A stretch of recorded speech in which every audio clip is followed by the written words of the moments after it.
इसरमिर संजैदी और आप देख रहे हैं MBN न्यूज़। जैसा कि मैं आपको बता दूं, मैं इस वक्त दिल्ली दरबार होटल के पास हम खड़े हैं और हिंदुस्तान के चहीते सबसे बेहतरीन कलाकार, जो बहुत ही अच्छा सीरियल आप जानते हैं कि भाभी जी घर पे है, उस सीरियल के बड़े अच्छे ही कलाकार टिल्लू भैया हमारे साथ हैं और उनसे हम कुछ सवाल लेंगे कि उनकी कामयाबी के पीछे क्या है राज, कितना जनता उनको चाहती है, आज जो उनका नाम रोशन है पूरे भारत में। और उसी सिलसिले में हम क्वेश्चन करेंगे कि उनकी कामयाबी के पीछे क्या है राज। ये टिल्लू भैया जिनका नाम है सलीम जैदी साहब, उनसे ही पूछेंगे कि क्या है उनका राज। अस्सलाम वालेकुम। वालेकुम सलाम। सलीम भाई, जैसा कि आपका जो सीरियल है भाभी जी घर पे हैं, आज पूरी दुनिया में लगभग 30-40 कंट्रियों में देखा जा रहा है और हिंदुस्तान में तो पूरी तरह से प्रसिद्ध है। जिसके कलाकार हैं आप बहुत बेहतरीन, टिल्लू भैया के नाम से आप जाने जाते हैं।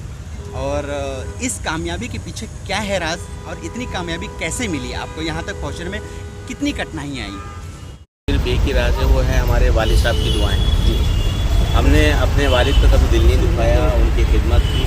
उन्होंने टीचर रहे थे, उन्होंने कहा था कि बेटा मेहनत से कभी मत घबराना और उस रब पर, उस ईश्वर पर यकीन रखना जिसने इस कायनात को खल्क किया है, और अहले बैत का दामन हमेशा थामे रखना। ये वो ताकतें हैं जो हमेशा तुम्हारे साथ रहेंगी बशर्ते कि तुम मेहनत करो।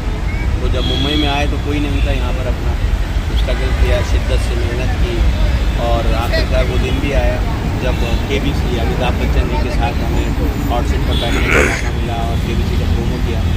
वो नीतीश तिवारी जी ने डायरेक्ट किया था, जो कि दंगल फिल्म के डायरेक्टर हैं। वो ऐड बहुत चला, उसमें बहुत इज्जत थी, कामयाबी थी। और 2014 के एंड में यानी कि 2015 में भाभी जी घर पर आया।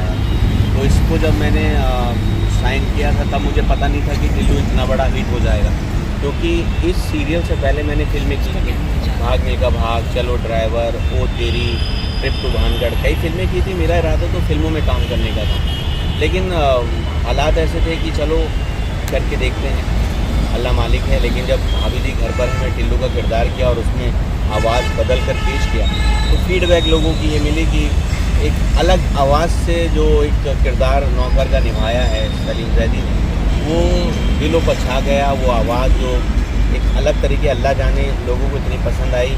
लोगों ने मैग्नेटिक वॉइस तक का खिताब दिया कि आवाज़ जो है डायरेक्ट दिल पे लगती है। और उसमें ना ज़्यादा मैंने बॉडी लैंग्वेज का इस्तेमाल किया, बस यही है कि कसम खा के कह रही हूँ भाई, ये वो कमबख्त हमारा भूतनिया का कंजूस सेठ 6 महीने की तनख्वाह नहीं दे रही है। सच बता रही हूँ, एक टाइम को रेगिस्तान से पानी निकालना आसान है, लेकिन मेरे कंजूस के हलक से तनख्वाह निकालना बहुत मुश्किल है। लेकिन टिल्लू भी बहुत गिरान है, इसके हलक में घुस के जब तक तनख्वाह नहीं निकाल लूँगा तब तक टिल्लू के गुर्दों को चैन ना मिलेगा।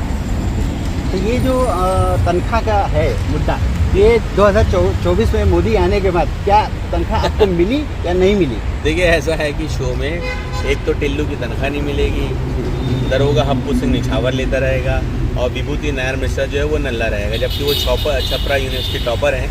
लेकिन कुछ कहानियाँ ऐसी हैं, सक्सेना को शौक मिलते रहेंगे, वो पगलेट रहेगा, तो तनख्वाह तो न मिलने वाली है जन्म में। एक चीज़ और मैं सलीम बॉलीवुड की स्टार्टिंग में आने के टाइम जो उनका एक रुतबा रहता है, एक जो रवैया रहता है, एक अलग रहता है। थोड़ा सा कामयाबी पाने के बाद एक एटीट्यूड आ जाता है, लेकिन आपके अंदर ऐसा देखा नहीं जा रहा है। जब भी आपको कोई बुलाता है किसी इंटरव्यू के लिए या किसी चीज़ के लिए और आप तुरंत लोगों को समय देते हैं, इसके पीछे क्या संदेश देना चाहेंगे उन कलाकारों को? संदेश सिर्फ इतना ही देना चाहूँगा कि हमारे वही वाली बात है कि बच्चे को माँ बाप तरबियत कैसे देते हैं। उन्होंने कहा था कि बेटा की आवाज़ जो है ना वो हमेशा खाली खड़ा करता है।